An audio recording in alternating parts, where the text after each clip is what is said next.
Juízes, capítulo 6, a partir do verso 11. A gente até leu já um pedacinho aqui, a partir do verso 11, mas a gente vai ler de novo só para dar o contexto daquilo que a gente está falando, né? Que tem a ver com Gideão, com o chamado de Gideão pelo Senhor. E esse chamado tem a ver com esse novo momento em que Israel, mais uma vez, depois de 40 anos de paz com a juíza Débora, né, tendo vencido ali o comandante Cícera, mesmo depois de 40 anos, Israel então decide novamente fazer coisas que iam contra os princípios do Senhor, contra a palavra de Deus, fazendo o que o Senhor reprova, e eles então tiveram, né, outro opressor sobre eles. E aí agora nós estamos falando sobre o povo de Midian, sobre os midianitas, né? E esse povo ele vem como gafanhotos, destruindo tudo por onde passa. Não tinha a ver com um povo que estava em busca de riquezas, não tinha a ver com um povo que estava a fim de tomar as terras, mas era um povo que realmente estava disposto a destruir, a acabar com tudo que era precioso no território de Israel, né? Então esse era o principal propósito dos midianitas, realmente destruição. Opressão por meio da destruição. Eu não quero nada do que é seu, mas tudo que é precioso para você eu quero destruir. Então essa era a maneira. E Israel então clama, né, no versículo 7 do capítulo 6, eles clamam ao Senhor e o Senhor envia um profeta, que o texto nem vai falar quem foi esse profeta, e esse profeta lembra eles de onde Deus os tirou e qual era o propósito, né? Então, o versículo 8, 9 e 10 vai falar sobre essa profecia, sobre essa palavra profética que Deus libera sobre Israel novamente, lembrando eles de algo que ele já tinha dito. E aí a gente entra no versículo 11, né? Então, Juízes, capítulo 6, versículo 11 diz assim: Então o anjo do Senhor veio e sentou-se sobre a grande árvore de Ofra, que pertencia ao abiesrita Joás. Gideão, filho de Joás, estava malhando o trigo num tanque de prensar uvas para escondê-lo dos midianitas. Então o anjo do Senhor apareceu a Gideão e lhe disse: O Senhor está com você, poderoso guerreiro. Ah, Senhor, Gideão respondeu, se o Senhor está conosco, por que aconteceu tudo isso? Onde estão todas as suas maravilhas que os nossos pais nos contam quando dizem: não foi o Senhor quem nos tirou do Egito? Mas agora o Senhor nos abandonou e nos entregou nas mãos de Midian. E o Senhor se voltou para ele e disse: com a força que você tem, vá libertar Israel das mãos de Midian. Não sou eu quem o está enviando? Ah, Senhor, respondeu Gideão, como posso libertar Israel? Meu clã é o menor, é o menos importante de Manassés e eu sou o menor da minha família. Eu estarei com você, respondeu o Senhor, e você derrotará todos os midianitas como se fossem um só homem. E Gideão prosseguiu: se de fato posso contar com teu favor, dá-me um sinal de que és tu que estás falando comigo. Peço-te que não vás embora, até que eu volte e traga minha oferta e a coloque diante de ti. E o Senhor respondeu: esperarei até você voltar. E Gideão foi para casa, preparou um cabrito e com uma roupa de farinha fez pães sem fermento, pôs a carne num cesto e o caldo numa panela e trouxe-os para fora e ofereceu-os a ele sobre a grande árvore. E o anjo de Deus lhe disse: apanhe a carne e os pães sem fermento, ponha-os sobre esta rocha e derrame o caldo. E Gideão assim fez. Com a ponta do cajado que estava em sua mão, o anjo do Senhor tocou a carne e os pães sem fermento, e fogo subiu da rocha, consumindo a carne e os pães, e o anjo do Senhor desapareceu. Quando Gideão viu que era o anjo do Senhor, exclamou: Ah, Senhor soberano! Vi o anjo do Senhor face a face. E disse-lhe, porém, o Senhor: Paz seja com você, não tenha medo, você não morrerá. E Gideão construiu ali um altar em honra ao Senhor e lhe deu este nome: O Senhor é paz. Até hoje o altar está em Ofra dos abiesritas. Naquela mesma noite o Senhor lhe disse: separe o segundo novilho do rebanho de seu pai, aquele de 7 anos de idade. Despedace o altar de Baal, que pertence a seu pai, e corte o poste sagrado de Aserá, que está ao lado do altar. Depois, faça um altar para o Senhor, o seu Deus, no topo desta elevação. Ofereça o segundo novilho em holocausto, com a madeira do poste sagrado que você irá cortar. Assim Gideão chamou 10 dos seus servos e fez como o Senhor lhe ordenara. Mas, com medo da sua família e dos homens da cidade, fez tudo de noite, e não durante o dia. De manhã, quando os homens da cidade se levantaram, lá estava demolido o altar de Baal, com o poste sagrado ao seu lado cortado e com o segundo novilho sacrificado no altar recém-construído. E perguntaram uns aos outros: quem fez isso?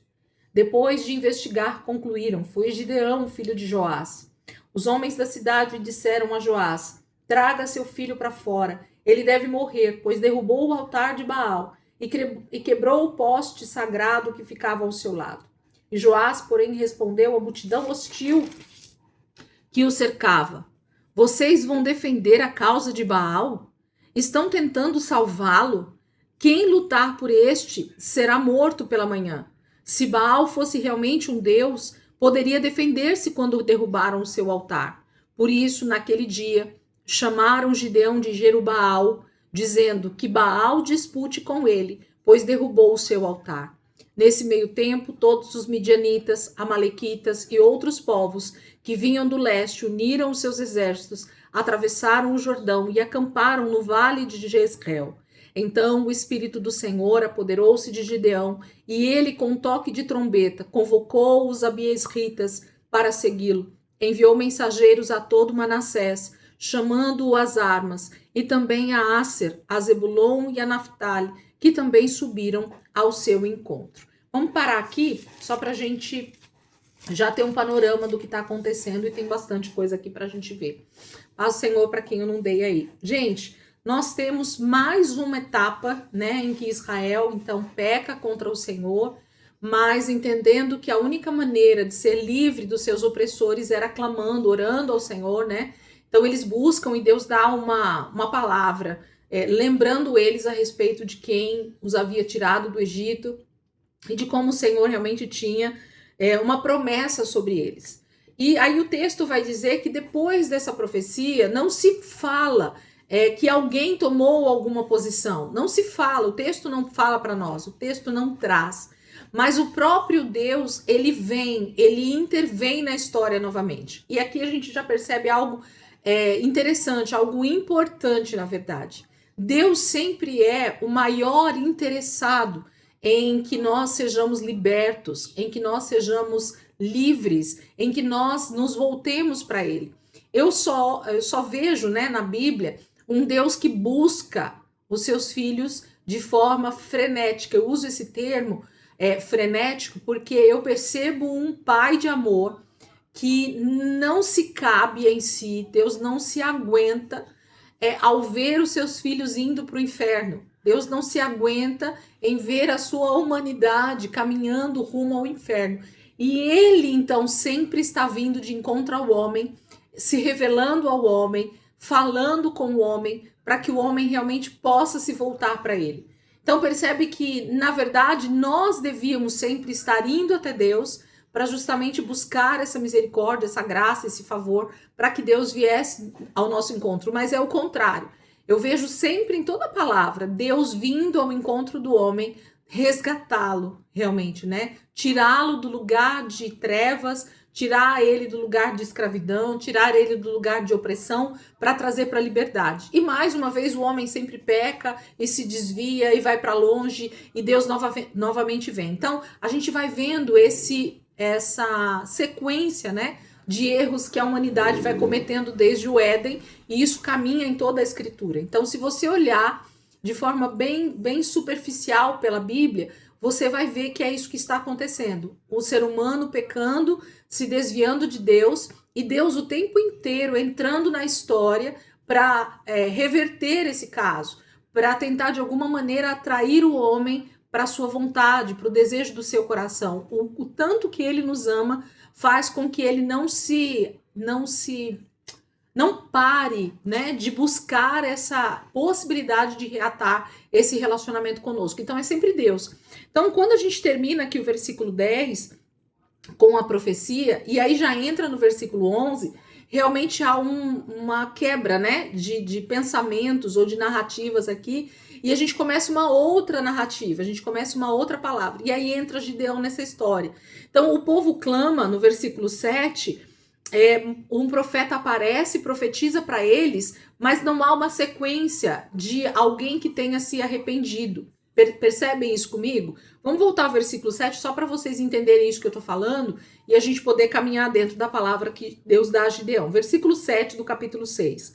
Quando os israelitas clamaram ao Senhor por causa de Midian, né, por causa dos midianitas, ele lhes enviou um profeta que disse: assim diz o Senhor, o Deus de Israel: tirei vocês do Egito, da terra da escravidão.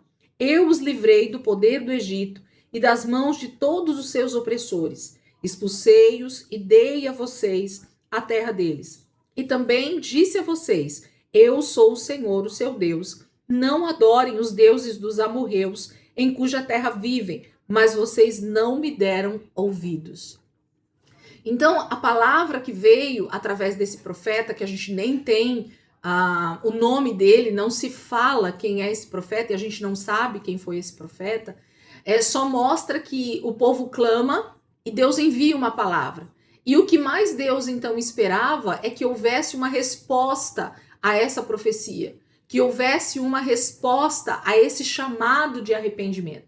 Porque o que Deus está dizendo assim, vocês estão clamando a mim para que eu os socorra, para que eu vá de encontro a vocês e os livre das mãos dos midianitas. Mas vocês se esquecem que o que está acontecendo é consequência do pecado de vocês. Entendem?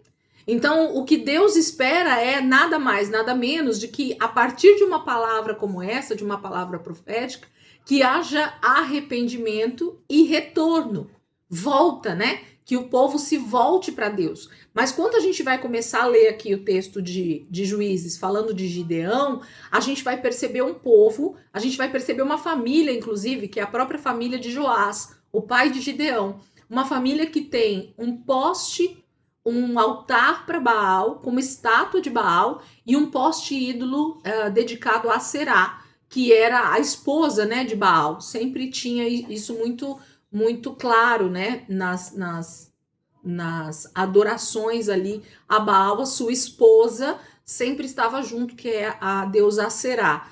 Então, a gente percebe que a família de Joás, a família de Gideão, ela era uma família idólatra. Mas o texto está dizendo para nós que eles clamam a Deus, eles clamam ao Senhor e o Senhor dá uma palavra, entendendo que eles vão se arrepender, entendendo que eles vão se voltar para ele. Mas aparentemente não é isso que acontece, porque a narrativa acaba na profecia e já começa com o Senhor vindo de encontro a Gideão. Aí o texto começa, né? Então o anjo do Senhor.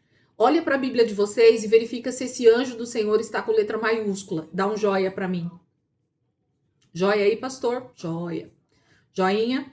Então, mais uma vez, o texto bíblico está mostrando para nós de que há, então, uma interferência divina da parte de Deus, sendo, então, o próprio Cristo, né, numa forma de anjo, e em outras passagens a gente já viu isso, o Senhor Jesus, ele aparece, ele vem numa forma de teofania, né, e existem várias maneiras de Deus se manifestar no Velho Testamento com esse formato, mas aqui, mais uma vez, o texto vai dizer que o anjo do Senhor se apresenta para Gideão. Então, era o próprio Cristo ali se manifestando para falar com Gideão.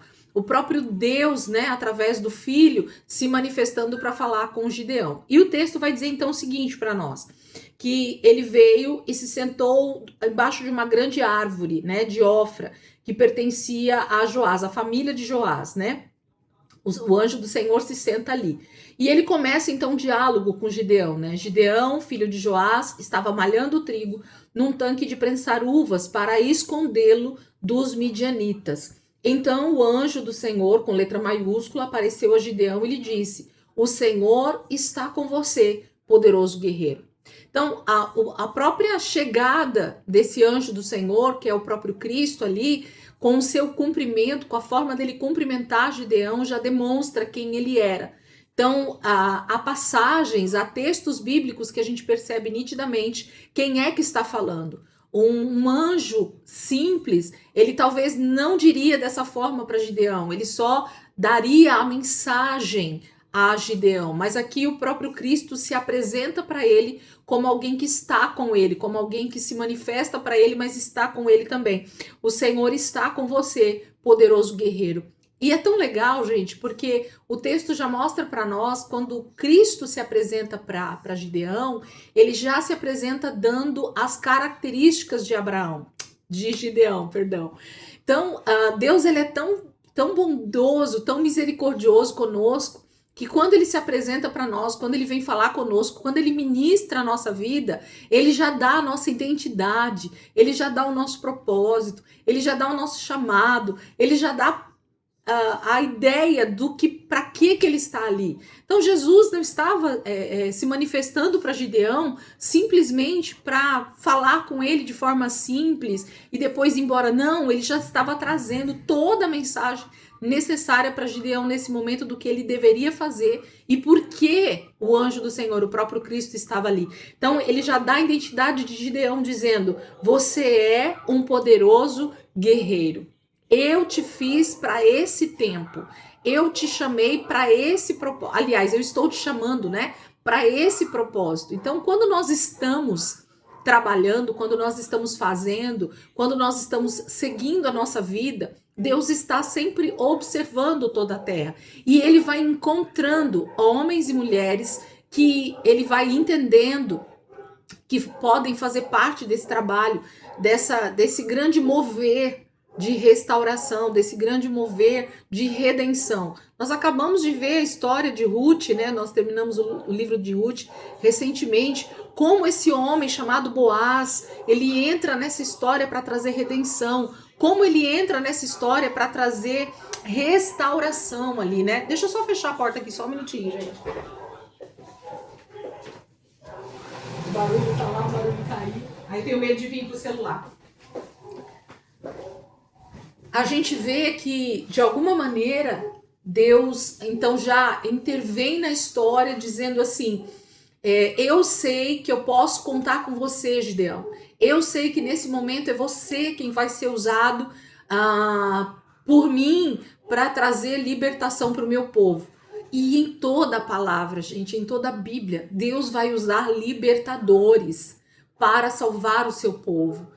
Como assim, Elisângela? Nós somos parte desse grande exército de libertadores. Nós também somos o Gideão do nosso tempo. Nós somos Débora do nosso tempo. Nós somos Boaz do nosso tempo. Nós somos homens e mulheres que, quando entendemos o chamado de Deus para nós, para resgate de vidas, nós estamos nesse lugar de guerreiros poderosos ou de poderosos guerreiros.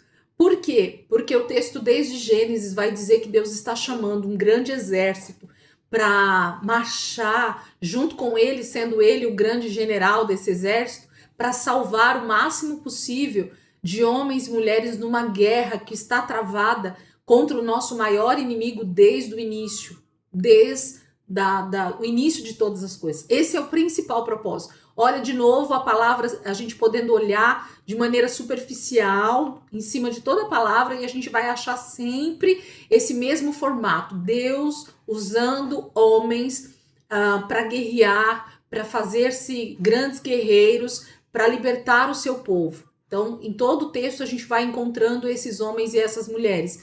Só que essa disponibilidade, muitas vezes, ela é restrita, né? São poucos que estão decididos a fazer isso. E quando Deus os encontra, Deus usa de maneira tão poderosa, tão grandiosa, que fica gravado aqui na palavra, no caso do Antigo Testamento principalmente, ficaram gravados os nomes desses homens e dessas mulheres, para que a gente pudesse ser encorajados, que independente de quem nós somos, que tamanho é a nossa família, qual é a nossa formação, se nós temos condição financeira ou não, nada disso tem a ver com o chamado de Deus para nós. Nada disso interfere na obra que Deus deseja fazer através de nós. Então, Gideão é esse exemplo para nós. E o texto continua: Ah, Senhor, versículo 13.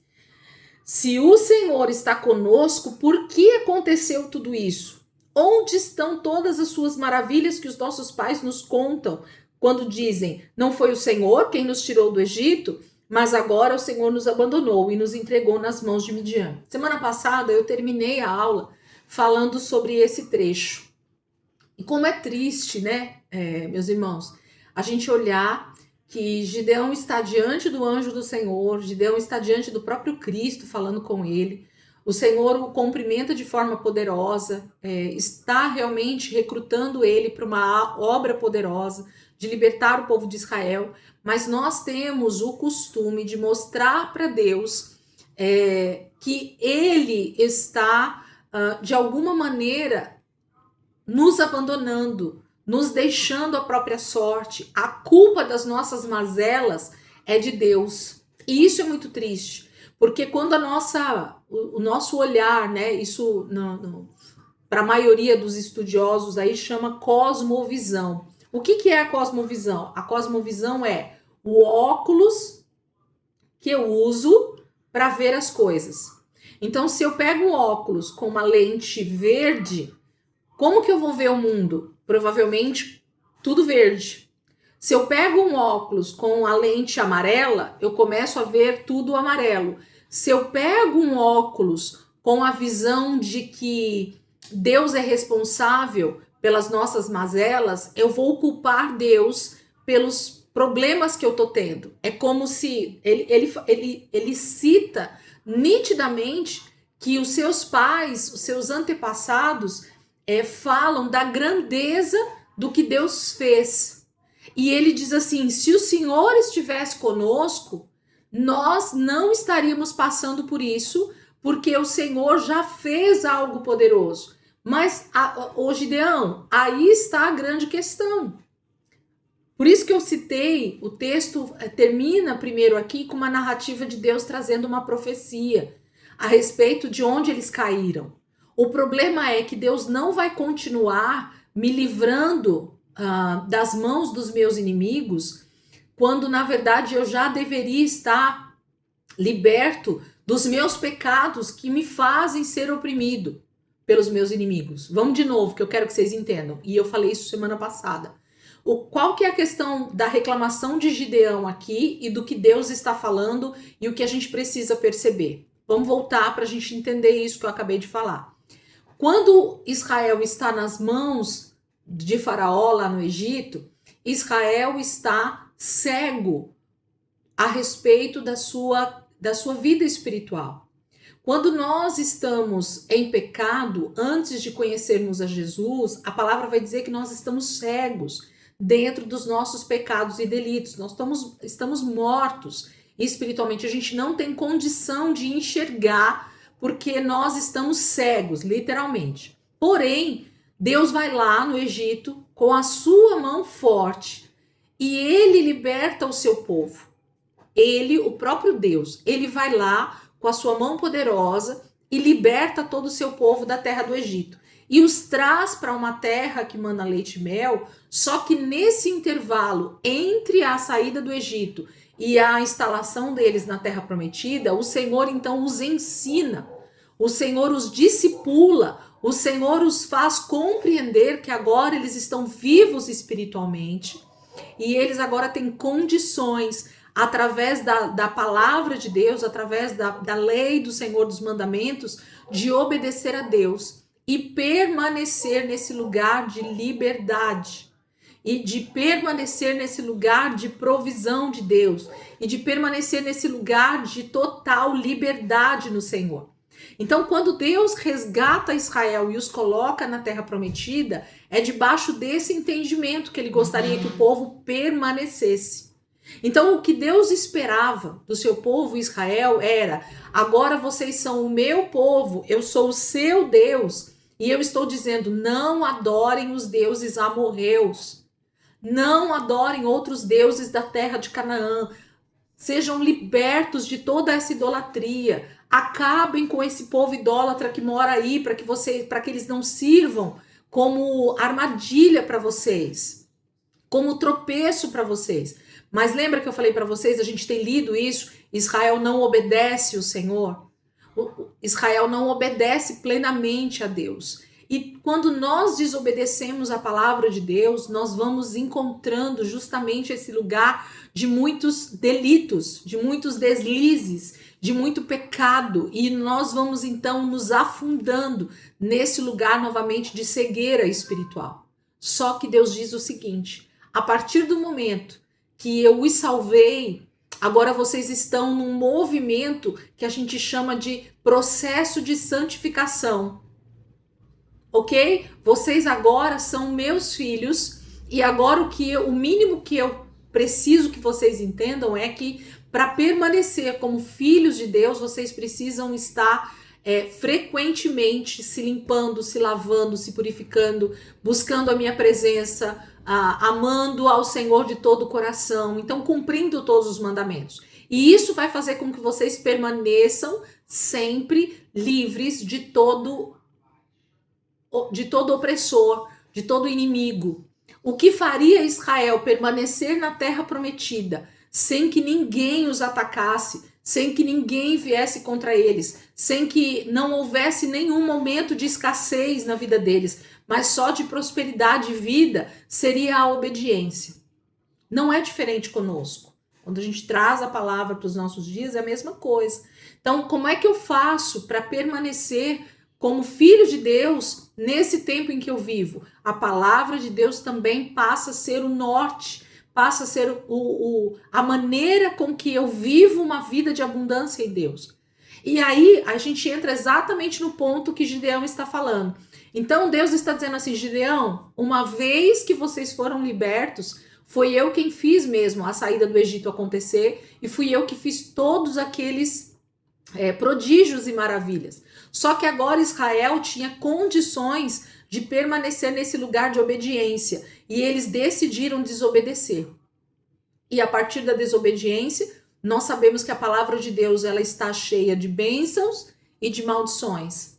Se vocês ouvirem a minha voz, se vocês me obedecerem, então eu estarei com vocês, vocês serão bem-aventurados. Todos os versículos que falam sobre a bênção está lá na palavra. Mas também todos os versículos, toda a palavra de Deus referente àqueles que, se não me obedecerem, acontecerá isso. Eu não vou ler de novo para a gente não se ater no texto, mas a bênção e a maldição está diante de Israel.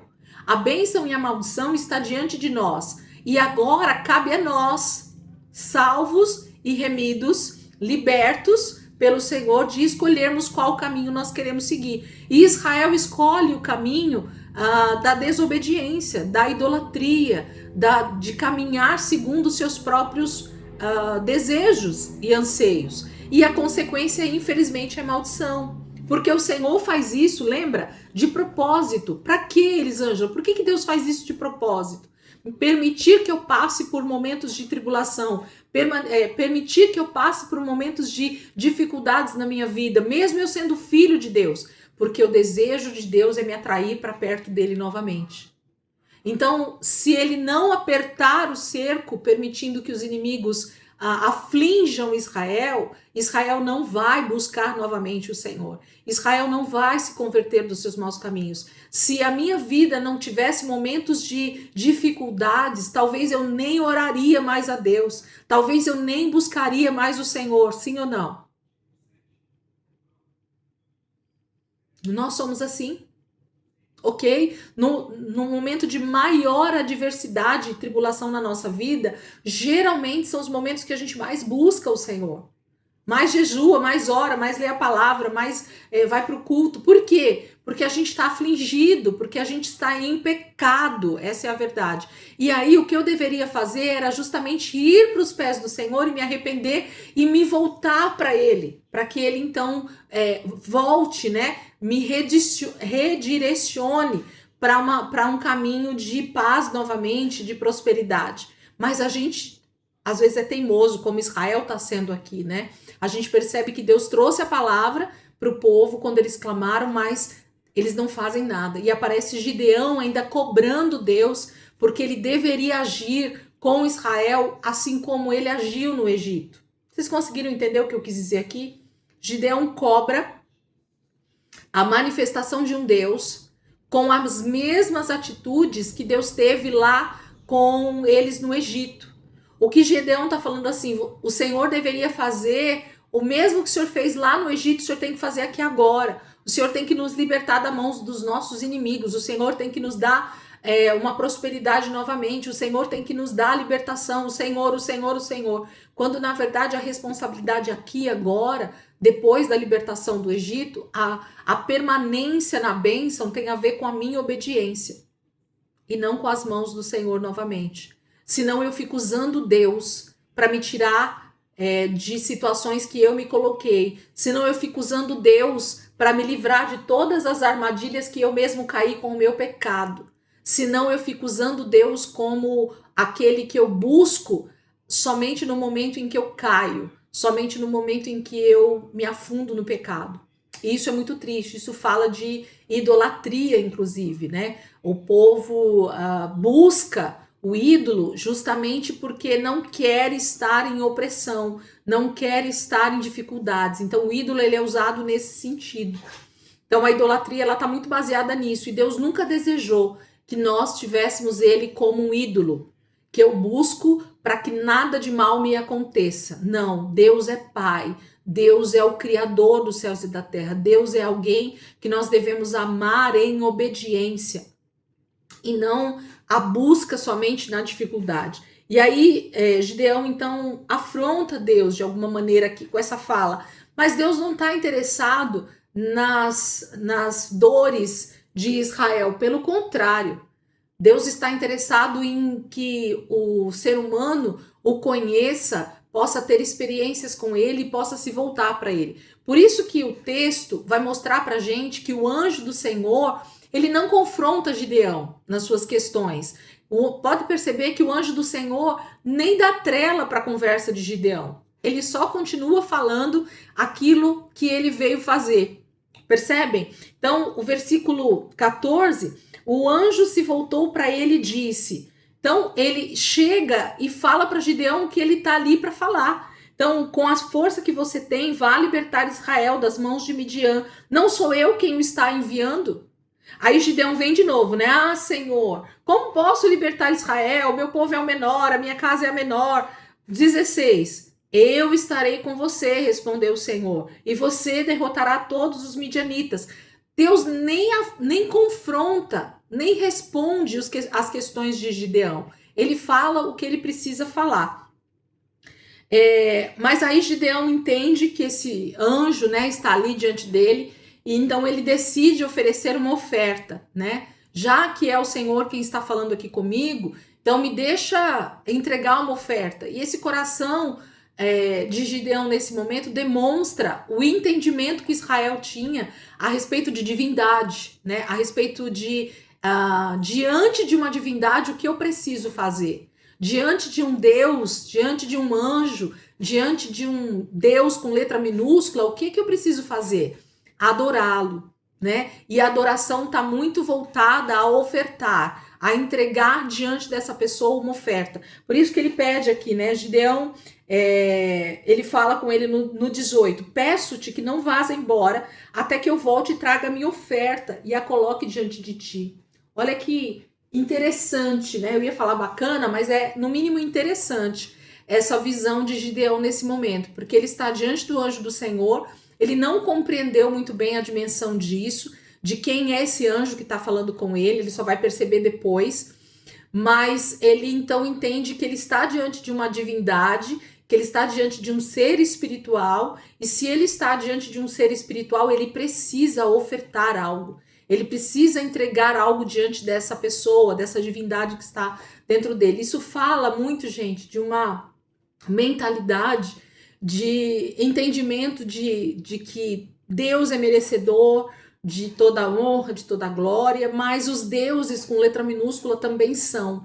Então, como Gideão ainda está meio bagunçado dentro dele, ele não sabe quem é que realmente está falando com ele, e diante das adversidades que ele está passando, ele vai ofertar, independente de quem é essa divindade que está diante dele. Mas ele vai ofertar, ele vai entregar. E o Senhor então fala, vai lá, prepara lá a tua oferta, né? Eu tô aqui para receber. Se é isso que você quer fazer, eu tô aqui para receber.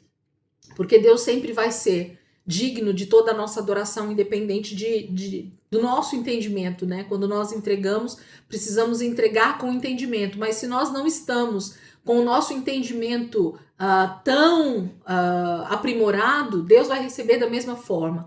Deus tem paciência conosco, né?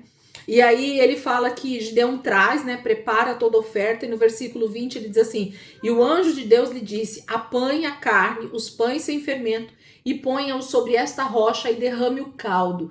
Gideão assim o fez. Agora, 21, com a ponta do cajado que estava em sua mão, o anjo do Senhor tocou a carne e os pães sem fermento, e o fogo subiu da rocha, consumindo a carne e os pães, e o anjo do Senhor desapareceu. Quando Gideão viu que era o anjo do Senhor, exclamou, ah, Senhor soberano, viu o anjo do Senhor face a face. Gideão, na verdade, cai em si aqui, de quem era essa pessoa que estava falando com ele. Agora ele entende que diz respeito ao próprio Deus. E aí, no caso, nós sabemos que é o próprio Cristo ali, né, nessa forma de anjo, falando com Gideão. Não é Deus na sua plenitude, mas é Cristo, né?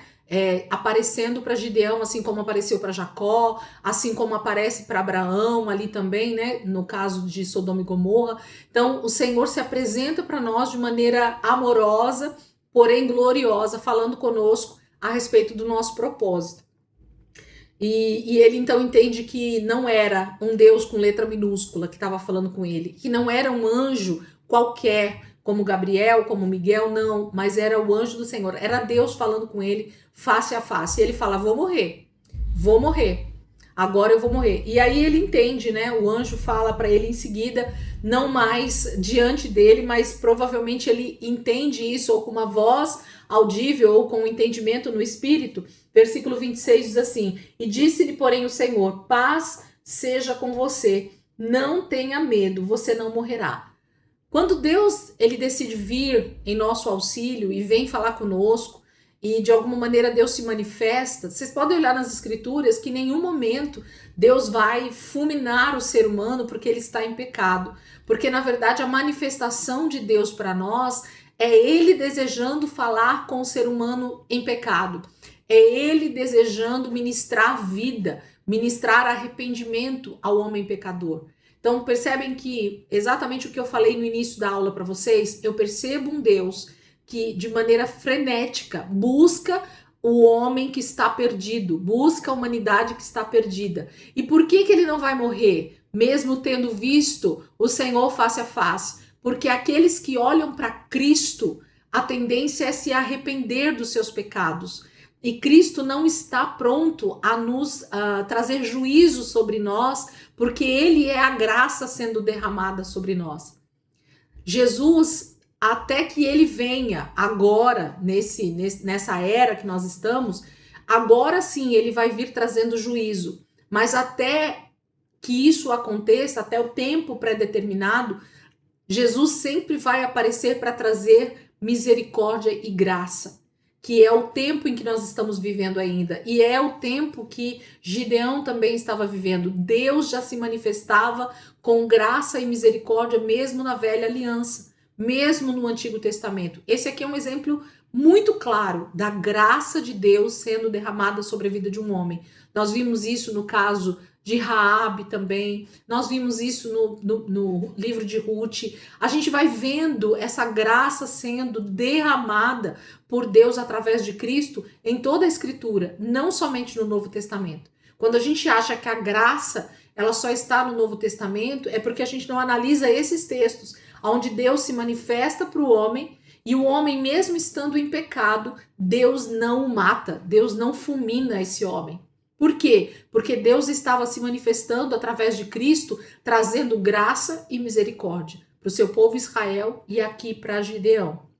Então, por isso que ele não vai morrer. Deus se manifesta para Gideão, trazendo salvação, libertação para ele e para o povo de Israel nesse momento. É maravilhoso isso. 24. Gideão então construiu ali um altar em honra ao Senhor e lhe deu este nome. O Senhor é paz, é Shalom, né? Nesse caso aqui, a palavra que vai aparecer aqui. Até hoje o altar está em Ofra. 25. Naquela mesma noite o Senhor lhe disse, agora provavelmente em sonho, né? De uma maneira diferente, o Senhor fala com Gideão: separe o segundo novilho do rebanho de seu pai, aquele de 7 anos de idade, despedace o altar de Baal, que pertence ao seu pai, e corte o poste sagrado de Aserá, que está ao seu lado, ao lado do altar. Depois faça um altar para o Senhor, o seu Deus, no topo desta elevação. Ofereça o segundo novilho em holocausto com a madeira do poste sagrado que você irá cortar. Gideão agora faz tudo isso que Deus falou que ele deveria fazer, não durante o dia. Provavelmente ele deixa passar aquela noite onde ele recebe essa mensagem, o dia inteiro, e aí ele providencia todas essas coisas, né? O novilho, chama homens para ajudar, mas ele faz tudo isso à noite, com medo da retaliação mesmo do povo. Por isso que eu falei para vocês que se o texto mostra para nós que o Senhor traz uma profecia, mas Deus vai precisar vir através de Gideão, ministrar dessa forma que Deus ministra aqui. E a gente percebe então no final desse texto que os homens daquela região onde a família de Joás e a família de Gideão mora, eles se revoltam com Gideão e eles querem matar Gideão. Eles querem apedrejar Gideão depois dessa atitude de quebrar o poste de Baal e de Aserá. Por quê? Porque o povo era idólatra, porque o povo acreditava mais em Baal e Aserá do que na misericórdia e no poder de Deus que estava ali pronto a libertá-los dos amalequitas, dos midianitas, perdão. Então, Deus estava ali trazendo uma palavra para que eles se arrependessem através da profecia do profeta ali no começo do capítulo, mas eles não buscam a Deus, eles não se arrependem, eles permanecem no seu pecado. É como se Deus dissesse assim: vocês estão em pecado e vocês precisam se arrepender. E o povo fica então magoadinho com Deus. Eles preferem permanecer oprimidos pelos midianitas do que se arrepender dos seus pecados e se voltar para Deus. Então eles continuam adorando Baal e Aserá, eles continuam com seus postes sagrados, com seus ídolos, ao invés de se voltar para Deus e sair desse lugar de escravidão na mão dos midianitas. Então tudo tem a ver com a minha falta de arrependimento, de posicionamento diante das circunstâncias. E aí o pai, né, de Gideão, Joás, diante dessa, versículo 30, os homens da cidade disseram a Joás: traga seu filho para fora, ele deve morrer, pois derrubou o altar de Baal e quebrou o poste sagrado que ficava ao seu lado. E Joás, então, diante disso, eles falam assim: vocês vão defender Baal? Deixa que os deuses, então, façam o trabalho com meu filho. Se Baal é Deus, que Baal então castigue o meu filho, não nós. Vamos deixar que os deuses façam o que precisa ser feito. Por quê? Provavelmente Joás, nesse momento, ele tem um temor a Deus, né? Ele percebe que algo diferente está acontecendo, tanto na vida de Gideão, para que ele tenha feito isso, quanto ele percebe um movimento no reino espiritual. Graças a Deus por isso, né? Que no momento em que Deus começa a intervir na história, sempre tem homens e mulheres que estão atentos e que vão percebendo esse mover de Deus e vão então dando ouvidos àquilo que Deus está fazendo para que Deus possa se mover em nosso favor, né? Isso é muito bom, porque Joás, mesmo sendo idólatra, nesse momento ele percebe a intervenção do Deus de Israel, do Deus Todo-Poderoso. E ele então não permite, né, que o seu filho seja morto, apedrejado pelos homens da cidade que estão perdidos nos seus pecados, né? Estão adorando mais a Baal do que ao Deus de Israel. Gente, lembrando que nós estamos falando isso do povo de Deus, tá? Do povo de Israel. É isso que a gente precisa estar sempre em mente. Nós não estamos falando de outras nações, nós estamos falando de Israel. Aqui é um testemunho, aqui é um relato, é uma narrativa que acontece dentro das tribos de Israel, e mais precisamente aqui na tribo de Gideão, que é Manassés, se não me engano é a tribo de Manassés, se eu não estiver errado. Então nós estamos com uma tribo de Israel se afundando em total idolatria a Baal e a Aserá. Então percebe por que Deus está permitindo que os midianitas os oprimam, venham contra eles. Deus os rejeitou mesmo. E isso fala por causa do pecado. Deus vira as costas para o seu povo Israel, não porque ele não os ama. É como se eu dissesse assim, eu nem quero ver o buraco que eles vão cair. Um pai, quando vê que o filho está totalmente perdido, totalmente desestruturado, ele até deseja salvar a vida desse filho. Mas quando ele percebe que não há o que fazer, que esse filho ele é maior de idade, que esse filho é independente, que esse filho vai fazer o que ele quiser fazer da sua vida, ele prefere inclusive virar as costas para nem ver o que está acontecendo. Eu prefiro nem saber o que está acontecendo com meu filho. Eu prefiro não ouvir as notícias sobre o meu filho, porque isso vai entristecendo ainda mais o coração do pai. É isso que Deus faz, ele prefere virar as costas para o povo de Israel, permitir que eles sejam oprimidos para não ver ainda mais a desgraça que eles vão se enfiando. É disso que Deus está fazendo, é dessa forma que Deus está agindo. E aí nesse momento então esse povo se volta, né, contra Gideão, muda o nome dele ali, né, dá um apelido para ele de Jerubaal, por causa do nome do deus Baal mesmo, né? E eles entregam então para Baal resolver essa situação. Aí o 33 vai dizer assim: nesse meio tempo, todos os midianitas, amalequitas e outros povos que vinham do leste uniram os seus exércitos, atravessaram o Jordão e acamparam no vale de Jezreel. Esse vale de Jezreel, ele é um vale extremamente importante na história de Israel e na história do final dos tempos. Esse vai ser justamente o mesmo lugar, gente, do Armagedon. Esse é o mesmo vale onde Cristo vai, então, batalhar contra todas as hostes espirituais da maldade, contra o anticristo. Então, o Vale de Jezreel nada mais é do que o mesmo lugar que Apocalipse vai falar, que vai acontecer essa batalha final entre Cristo e Satanás, né? E toda a sua legião de demônios. Então, o Vale de Jezreel já entra aqui para nós como um tipo ou como uma maneira de nós olharmos para a palavra, e Deus já está mostrando como é que ele vai agir no futuro, trabalhando aqui no presente com o Gideão. Então, por enquanto, aqui é somente midianitas, amalequitas e outros povos do leste. Então, para Gideão e para o povo de Israel nesse momento, era muita gente. Era um exército grandioso que estava vindo contra Israel, contra as tribos ali, né, daquela região. Então, nós temos uma batalha espiritual acontecendo aqui e ao mesmo tempo física, mas que demonstra muito mais essa batalha espiritual no reino do Espírito, onde Deus está nos mostrando que o nível ele só vai crescer conforme o tempo vai passando. Eu não canso de falar isso para que vocês vão sempre lembrando. Eu falei para vocês que a batalha espiritual no reino espiritual contra Israel começa pequeno, lá com a saída do Egito. A gente pensa que aquela batalha que Deus travou era grande, mas não era grande. Ela é o mínimo diante daquilo que Deus vai continuar fazendo ao longo da história, diante dos reinos que vão se levantar contra Israel. Egito é peça pequena diante da Babilônia que a gente vai ver lá na frente.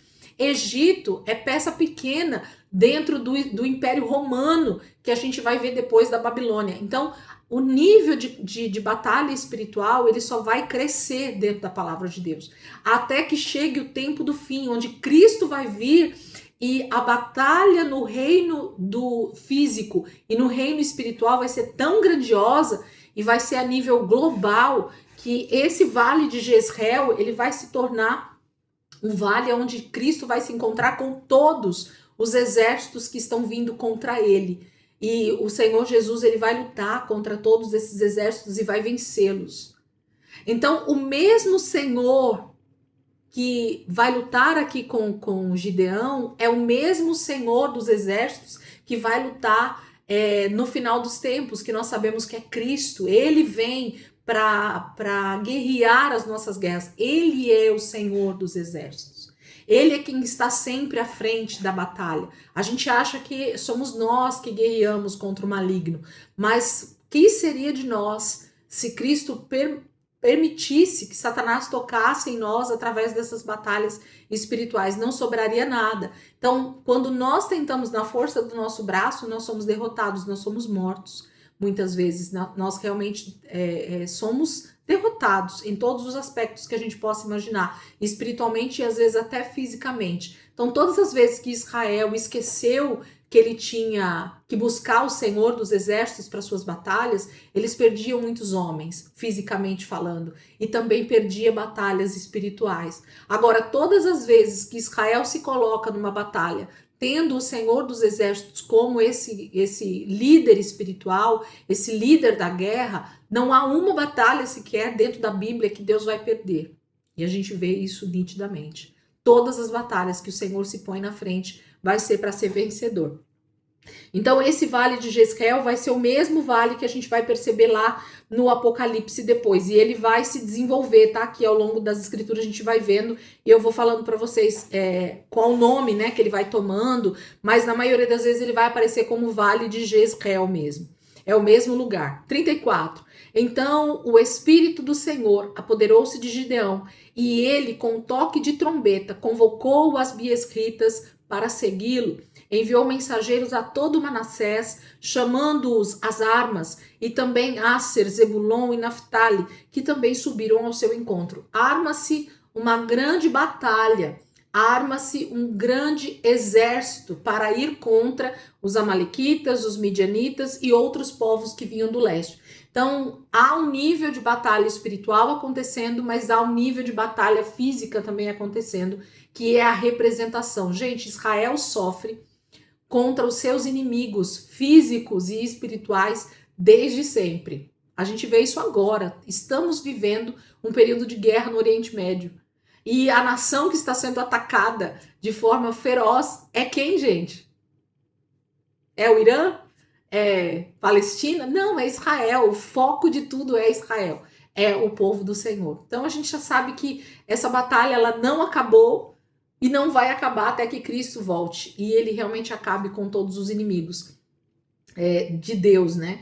Do próprio Deus. Vamos continuar aí? Juízes 6. Eu vou ler esse trecho, aí a gente fecha e abre para explicar, tá? Faltam 6 minutos, vamos ler aqui. Juízes 6, 36. E Gideão disse a Deus: Quero saber se vais libertar Israel por meu intermédio, como prometeste. Vê, colocarei uma porção de lã na eira. Se o orvalho molhar apenas a lã e todo o chão estiver seco, saberei que tu libertarás Israel por meu intermédio, como prometeste. E assim aconteceu. Gideão levantou-se bem cedo no dia seguinte, torceu a lã e encheu uma tigela de água do orvalho. E disse ainda Gideão a Deus: Não se acenda a tua ira contra mim. Deixa-me fazer só mais um pedido. Permite-me fazer mais um teste com a lã. Dessa vez, fazer ficar seca a lã e o chão coberto de orvalho. E Deus assim fez naquela noite. Somente a lã estava seca, o chão estava todo coberto de orvalho. Juízes capítulo 7. De madrugada, Jerubaal, isso é, Gideão, e todo o seu exército acampou junto à fonte de Arode. O acampamento de Midian estava ao norte deles, no vale, perto do monte Moré. E o Senhor disse a Gideão: Você tem gente demais para eu entregar Midian nas suas mãos, a fim de que Israel não se orgulhe contra mim, dizendo que a sua própria força os libertou. Anuncie, pois, ao povo que todo aquele que estiver tremendo de medo poderá ir embora do monte Gileade. Então, 22.000 homens partiram e ficaram apenas 10.000. Vamos parar aqui só para a gente contextualizar e eu continuo a leitura. Vamos fechar? Fecha aí rapidinho, vocês já voltam e a gente já continua.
Eita, cadê a mulherada? Sumiu todo mundo. Vamos lá, gente. Então, o que está acontecendo aqui? Primeiro vem o teste de Gideão, né? Que eu gosto bastante de ver isso. Ao longo das escrituras, a gente vê homens que realmente fizeram prova com Deus, porque a gente teme, né? Fazer coisas que não agradem a Deus ou que não seja o Senhor. Então, essa maneira do ser humano lidar com Deus no Antigo Testamento, mais precisamente falando, era uma maneira de realmente ter certeza daquilo que estava acontecendo, né? Tendo em vista que nós estamos mortos espiritualmente, né? No caso do Antigo Testamento, eles não tinham como ter certeza através do Espírito Santo dentro deles, como nós temos hoje. Como é que a gente tem certeza hoje que Deus está nos chamando? Como é que nós temos certeza que Deus está falando conosco através da sua palavra, pedindo para a gente profetizar ou falar qualquer coisa ou agir, né? Através do Espírito Santo que habita dentro de nós. Então há um testemunho interior, ok? Através desse testemunho interior é que a gente sabe que é Deus quem está falando conosco. No caso do Velho Testamento, eles não tinham esse testemunho interior. Então fazia com que eles tivessem esse tipo de atitude que quando a gente olha daqui, a gente acha absurdo, né? Como assim? O anjo apareceu para ele, falou com ele. Mas vocês concordam comigo que as adversidades são tantas ali nesse caso? Ele está diante de uma guerra, literalmente. Ele está diante de grandes exércitos diante dele e ele não pode errar com o seu povo. Então, esses testes que os homens de Deus fazem, né? Gideão, nesse caso, faz esse teste para ter certeza de que Deus estava com ele. E Deus se manifesta, gente, fazendo aquilo que Gideão pede para fazer com o novelo de lã, justamente porque Deus quer se manifestar para Gideão, dando a convicção que ele precisa para lutar ao lado do Senhor, para fazer, né, o que Deus está pedindo para ele fazer. Então, Deus não tem problema com a nossa maneira de perguntar para ele as coisas ou desejar a confirmação dele. O que Deus não se agrada é da nossa incredulidade. Então, diante de um novelo de lã encharcado e uma terra seca e vice-versa, se Gideão tivesse duvidado de que era Deus falando com ele, aí Deus ficaria triste. Aí, com certeza, talvez Deus até abortaria, né, essa missão para Gideão. Agora, perguntar para Deus e ouvir Deus falando conosco, de acordo com a nossa maneira de entender, não há problema algum. Então Deus se manifesta as duas vezes para Gideão, porque ele realmente deseja se manifestar para Gideão e dar convicção para ele. É isso que está acontecendo. E então, de madrugada, né, versículo 1 do capítulo 7, ele vai falar que eles se reúnem ali para essa grande batalha. Só que olha o que Deus fala no versículo 2, que é a parte mais importante do capítulo 7. Talvez seja o texto mais importante aqui do capítulo 7. Versículo 2, ele vai dizer assim: E o Senhor disse a Gideão: você tem gente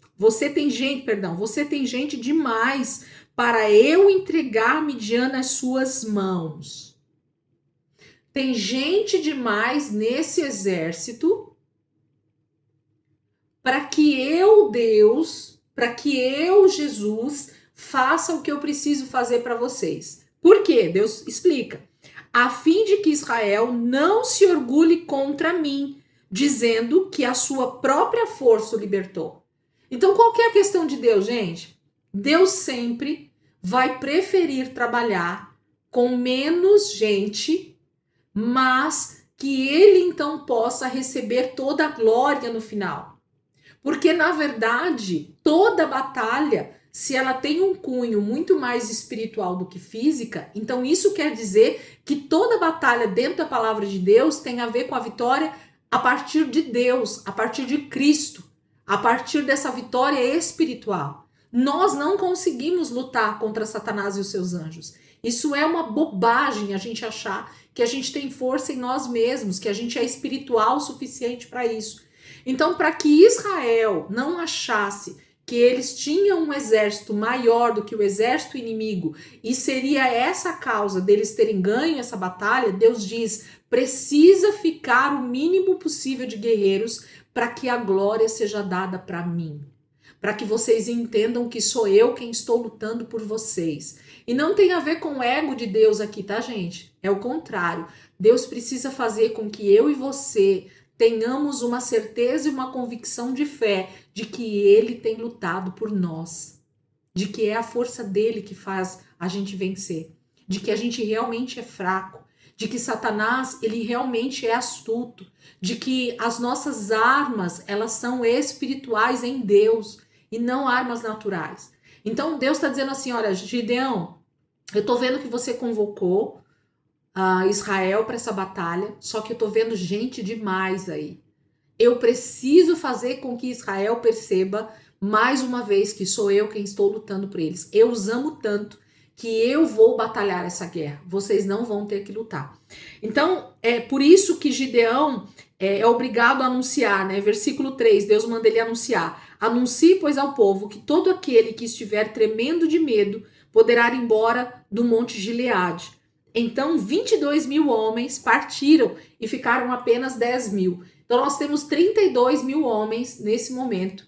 E nessa primeira palavra de Gideão a respeito, gente, quem tá com medo, quem não quer lutar nesse momento por Israel, Deus está dizendo que vocês podem ir embora em paz. E aí, nesse momento, 22.000 homens vão embora e só ficam 10.000, ok? É isso que está acontecendo. Versículo 4 em diante, vamos ler. Mas o Senhor tornou a dizer a Gideão: ainda há gente demais. Desça com eles à beira d'água, e eu separarei os que ficarão com você. Se eu disser, este irá com você, ele irá. Mas se eu disser, este não irá com você, ele não irá. Assim Gideão levou os homens à beira d'água, e o Senhor lhe disse: separem os que beberem a água lambendo-a como faz o cachorro, daqueles que se ajoelharem para beber. O número dos que lamberam a água, levando-a com as mãos à boca, foi de 300 homens. Todos os demais se ajoelharam para beber. O Senhor disse a Gideão: com os 300 homens que lamberam a água, livrarei vocês e entregarei os midianitas nas suas mãos. Mande para casa todos os outros homens. Gideão mandou os israelitas para as suas tendas, mas reteve os 300. E estes ficaram com as provisões e as trombetas dos que partiram. O acampamento de Midian ficava abaixo deles, no vale. Naquela noite o Senhor disse a Gideão: levante-se e desça ao acampamento, pois vou entregá-lo nas suas mãos. Se você está com medo de atacá-los, desça ao acampamento com seu servo Pura e ouça o que estiverem dizendo. Depois disso você terá coragem para atacar. Então ele e o seu servo Pura desceram até os postos avançados do acampamento. E os midianitas, os amalequitas e todos os outros povos que vinham do leste haviam se instalado no vale. Eram numerosos como nuvens de gafanhotos. Assim como não se pode contar a areia da praia, também não se podia contar os seus camelos. Gideão chegou bem no momento em que um homem estava contando o seu sonho a um amigo. Tive um sonho, dizia ele. Um pão de cevada vinha rolando dentro do acampamento midianita e atingiu a tenda com tanta força que ela tombou e se desmontou. Seu amigo respondeu: não pode ser outra coisa senão a espada de Gideão, filho de Joás, o israelita. Deus entregou os midianitas e todo o acampamento nas mãos dele. Quando Gideão ouviu o sonho e a sua interpretação, adorou a Deus. Voltou para o acampamento de Israel e gritou: levantem-se, o Senhor entregou o acampamento midianitas nas mãos de vocês. Dividiu os 300 homens em 3 companhias e pôs nas mãos deles, e pôs na mão de todos eles trombetas e jarros vazios com tochas dentro. E ele lhes disse: observem, façam o que eu fizer. Quando eu chegar à extremidade do acampamento, façam o que eu fizer. Quando eu e todos os que estiverem comigo tocarmos as nossas trombetas ao redor do acampamento, toquem as suas e gritem: pelo Senhor e por Gideão. E Gideão e os 100 homens que o acompanhavam chegaram aos postos avançados do acampamento pouco depois da meia-noite, assim que foram trocadas as sentinelas. Então tocaram as suas trombetas e quebraram os jarros que tinham nas mãos. As 3 companhias tocaram as trombetas e despedaçaram os jarros, empunhando as tochas com a mão esquerda e as trombetas com a direita, e gritaram: a espada pelo Senhor e por Gideão. E cada homem mantinha sua posição em torno do acampamento, e todos os midianitas fugiam correndo e gritando. Quando as 300 trombetas soaram, o Senhor fez que em todo o acampamento os homens se voltassem uns contra os outros com as suas espadas. Mas muitos fugiram para Bet-sita, na direção de Zezerá, até a fronteira de Abel-Meolá, perto de Tabate. Os israelitas de Naftali, de Asser e todo Manassés foram convocados e perseguiram os midianitas. Gideão enviou mensageiros a todos os montes de Efraim, dizendo: desçam para atacar os midianitas e cerquem as águas do Jordão à frente deles até Bet-Bará. E foram, pois, convocados todos os homens de Efraim, e eles ocuparam as águas do Jordão até Bet-Bará. Eles prenderam 2 líderes midianitas, Oreb e Zeeb, e mataram Oreb na rocha de Oreb e Zeeb no tanque de prensar uvas de Zeeb. E depois de perseguirem os midianitas, trouxeram a cabeça de Oreb e a de Zeeb a Gideão, que estava do outro lado do Jordão. Gente, olha que lindo, que maravilhoso que Deus faz. Mas o mais interessante é justamente nesse momento em que Deus, então, separa esses 300. O mais bacana de toda essa história é isso e a estratégia que Deus dá. E eu lembro que eu também falei isso para vocês e a gente vai reparando esses detalhes. A estratégia que Deus dá para cada um dos homens ao longo da história de Israel é tão diferente, é tão inimaginável, é tão intrigante que faz com que a gente ache até em algum momento bobo. E aqui, a primeira coisa que o Senhor fala com Gideão é para fazer essa prova dos homens bebendo água. E aqui, gente, não tem segredo espiritual nenhum, literalmente nenhum, mas tem a manifestação de um Deus que faz com que a gente tome atitudes que a gente nem imagina por que a gente está tomando. Então fala para mim, qual é o homem em sã consciência, se não for tocado ou se não for tomado pelo próprio Espírito de Deus, no sentido mais simples dessa palavra, qual é o homem que se abaixaria ou se colocaria diante de um rio exatamente como um cachorro para beber água, gente? Não faz sentido. Não faz sentido. Mas quando nós falamos de um Deus que se move justamente no impossível, quem fez aqueles homens desejarem se abaixarem daquele jeito para beber água como se fosse cachorro foi o próprio Deus, gente. Porque o homem por si só, ele não tem esse instinto. Então, quando nós tomamos algumas atitudes que aparentemente são malucas, eu ouvi alguém falando esses dias atrás que Deus nos coloca no ridículo muitas vezes. Vocês já se sentiram em situações assim, espiritualmente falando? Você fala assim, como assim? Pode falar, Rê. Pode abrir aí e falar. A ovelha que é água direto na fonte, tem que colocar para ela beber água, não é isso? Você fala ovelha animalzinho? É. A ovelha animal, ela só toma água quando ela sente segurança. Ela tem que estar no lugar com água bem parada, bem quietinha. Porque se ela percebe muito movimento, a água muito agitada, ela tem medo, ela se espanta. Então, a ovelha, ela só consegue beber a água com água extremamente tranquila, parada, quietinha. Por isso que os pastores e o próprio Salmo 23 vai falar de águas tranquilas, né? Porque a ovelha precisa desse lugar de quietude, de silêncio e de tranquilidade. Então, água agitada, ovelha não toma água. Mas aqui nesse caso, Deus dá uma estratégia para Gideão, para ele olhar para esses homens, e a palavra vai falar que esses 300, eles simplesmente se dobram na água e tomam água lambendo água como cachorro, gente. Não faz sentido. Nós temos a tendência automática de pôr a mão no rio e beber água na nossa mão. Ninguém abaixa e toma água lambendo, né? Não existe isso, não tem essa lógica na mente humana. Mas Deus faz aqueles 300 se tornarem Cachorrinhos na água. Fala para mim se Deus não está colocando aqueles homens num papel ridículo. Está. Mas Deus está pondo 300 homens num papel ridículo para justamente diferenciá-los dos normais. Aqui fica uma lição poderosa para nós. Deus vai fazer com que muitos dos seus escolhidos sejam tidos pela grande maioria como ridículos. Total, total. Nós vamos passar de ridículo para muita gente. E não tem problema.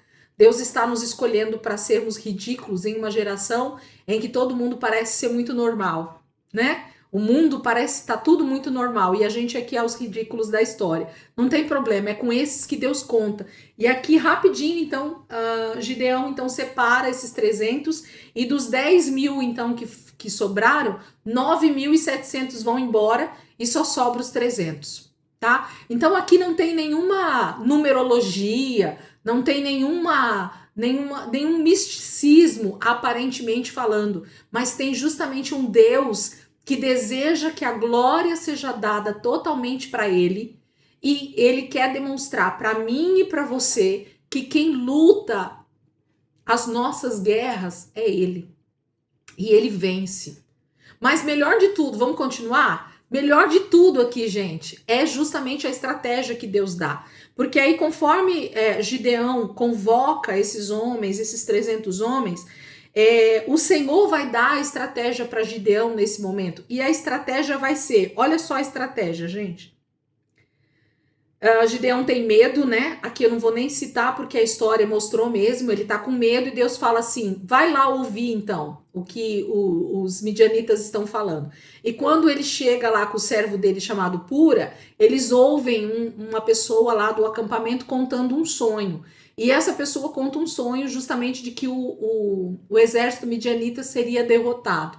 Então Gideão entende dentro dele que Deus estava dando realmente esse livramento para eles. Ele volta com total confiança de que Deus estava realmente entregando seus inimigos. É lindo ver essa maneira de Deus provar para Gideão, através do seu próprio testemunho ali com o acampamento midianita, a respeito dessa vitória. Então, quando Gideão volta para o acampamento, ele volta com total certeza da vitória. Então, ele consegue realmente chamar esses 300 para a batalha com total confiança a respeito daquilo que Deus iria fazer.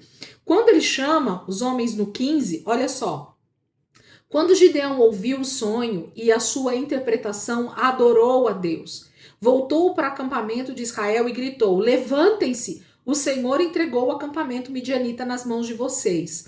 E dividiu os 300 homens em 3 companhias e pôs nas mãos deles trombetas e jarros vazios com tochas dentro. Então aqui nós temos a estratégia. Então Gideão só tem 300 homens. Com esses 300 ele separa 3 grupos de 100. E para cada um desses homens ele dá uma trombeta. Lembra que todos foram embora? E provavelmente esses homens tinham trombetas nas suas mãos. Essas trombetas ficam para trás, a palavra fala. Então esses 300 homens, eles saem para a guerra com uma trombeta cada um e um jarro vazio com uma tocha dentro. A tocha está dentro do vaso para justamente não mostrar o fogo, né? Não mostrar a luz. Eles só iriam mostrar aonde eles estavam quando eles já estivessem em cima do exército. Então a estratégia que Deus dá para Gideão nesse momento cheguem até os midianitas totalmente na escuridão. Cheguem sem se mostrar ali, né? Então eles chegam com uma trombeta na mão, com um vaso vazio e com uma tocha de fogo dentro, ok? Desses vasos. Então 300 trombetas, 300 vasos e 300 tochas e 300 homens, ok? Estão junto com Gideão. 17. E ele lhes disse: observe-me, façam o que eu fizer. Quando eu chegar à extremidade do acampamento, façam o que eu fizer. Quando eu e todos os que estiverem comigo tocarmos as nossas trombetas ao redor do acampamento, toquem as suas e gritem pelo Senhor e por Gideão. Então Gideão faz exatamente como Josué fez ali nas muralhas de Jericó, gente. Essa questão dos homens obedecerem à liderança de Gideão faz toda a diferença. Quando nós temos um líder levantado pelo Senhor na nossa vida, quando nós temos uma pessoa que está à frente daquilo que Deus está fazendo e essa pessoa realmente ela está direcionada pelo Espírito de Deus, não tem erro. Então, a observação dessa pessoa, a obediência ao mandado dessa pessoa, a obediência à estratégia que essa pessoa nos dá, ela geralmente está direcionada pelo Senhor. E é isso que faz com que a batalha dê certo. Então, Gideão vai com esses homens e ele fala, olhem para mim. Olhem para minha atitude, olhem para o que eu fizer e façam exatamente como eu fizer. Então, copiem a mim. Sejam meus imitadores na batalha. Imitem o que eu fizer. E é isso que eles fazem. Então, ele fala assim, quando eu chegar na extremidade do acampamento, né, ao redor do acampamento, que a gente já tiver ali, todos nós, os 300 ali, então nós vamos tocar a trombeta, nós vamos quebrar o vaso e nós vamos gritar. Olha só, não é isso que acontece aqui? 19. Gideão e os 100 homens que o acompanhavam chegaram aos postos avançados do acampamento pouco depois da meia-noite, assim que foram trocadas as sentinelas. Então tocaram as suas trombetas e quebraram os jarros que tinham nas mãos. As 3 companhias tocaram as trombetas e despedaçaram os jarros, empunhando as tochas com a mão esquerda e as trombetas com a direita, gritaram, a espada pelo Senhor e por Gideão.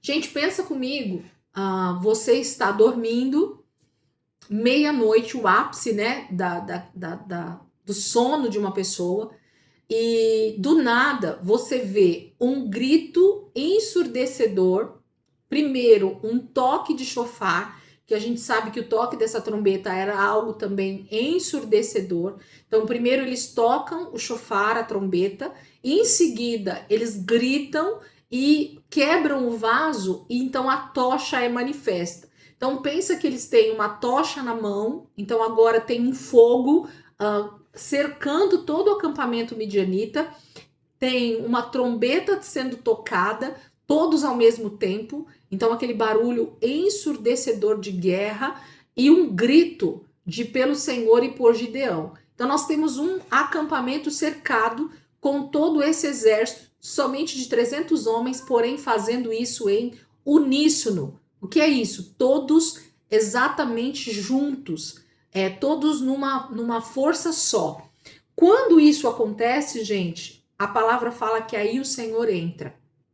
Só depois dessa estratégia colocada em ação é que o Senhor entra na batalha. Como que o Senhor entra na batalha? Justamente confundindo e trazendo total confusão ao exército contrário, né? Então a palavra vai dizer assim, ó, versículo 22, quando as 300 trombetas soaram, o Senhor fez que em todo o acampamento os homens se voltassem uns contra os outros com as suas espadas. Sabe quando você acorda desnorteado no meio da noite? Você não sabe nem de onde o barulho está vindo. Então eles levantam e quando eles já puxam a espada, vai um para cima do outro sem saber a direção que eles estão indo. Eles estão vendo um fogo ao redor deles, as tochas, um grito ensurdecedor, uma trombeta tocando o barulho de guerra, e quando eles levantam, então, no meio da noite, ali, meia-noite, eles mesmos vão para cima uns dos outros, achando que o que está do lado deles já é o exército inimigo. Então, a palavra vai dizer que uns vão contra os outros, né? Mas muitos fugiram ali naquele momento. Então, alguns saem fugidos mesmo, né? Com medo do que está acontecendo, e a grande maioria se mata ali mesmo no acampamento. Nesse momento, aí sim, Gideão chama forças para se agruparem com eles, quando na verdade a grande maioria já morreu ali no vale de Jezreel.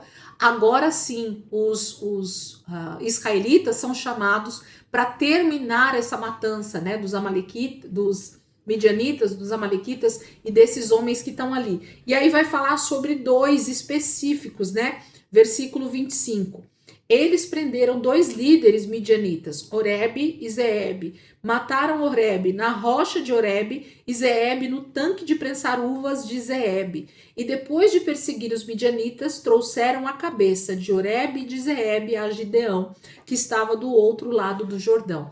Gente, isso é fantástico, sabe por quê? Porque, na verdade, a batalha toda aconteceu principalmente no Vale de Jezreel, mas o que sobrou, ou aqueles que tentaram fugir, foram encontrados ao longo do caminho, e Deus não permitiu que eles fugissem de verdade, mas todo Israel agora se une para justamente terminar essa obra que Gideão começou. E esses dois líderes, eles provavelmente faziam parte de líderes que faziam a opressão principal sobre Israel, porque cortar a cabeça fala de principados e potestades. Davi corta a cabeça de Golias. Então, sempre que a Bíblia fala de cortar a cabeça de líderes, de reis, fala de autoridade espiritual. Então, muito provavelmente, esse Oreb e esse Zeeb, eles eram líderes que faziam essa opressão real acontecer em Israel. Eles se tornam esses principados dos midianitas. E aqui, então, a cabeça deles é cortada, eles são mortos e a cabeça deles é entregue para Gideão nesse momento. Então, a batalha foi vencida pelo Senhor numa estratégia totalmente maluca, com somente 300 homens contra milhares, e o Senhor dá cabo desses dois principados pelas mãos dos líderes ali de Israel e que entrega nas mãos de Gideão, dizendo assim: a opressão que estava sobre nós acabou. A partir do capítulo 8, que a gente não vai entrar hoje, Deus vai mostrar outros eventos que vão acontecendo agora com Israel. Mas percebam que midianitas, nesse momento aqui, eles são então exterminados por Gideão, por um homem que Deus chama, com uma estratégia específica, com um chamado específico, entendendo que Deus sempre está o maior interessado em libertar o seu povo da opressão maligna, da opressão dos seus inimigos. Amém, queridos? Vamos orar para a gente terminar? Semana que vem a gente volta aqui no capítulo 8 e vamos dar sequência em nome de Jesus. Tá caminhando. Bom demais. Vamos orar?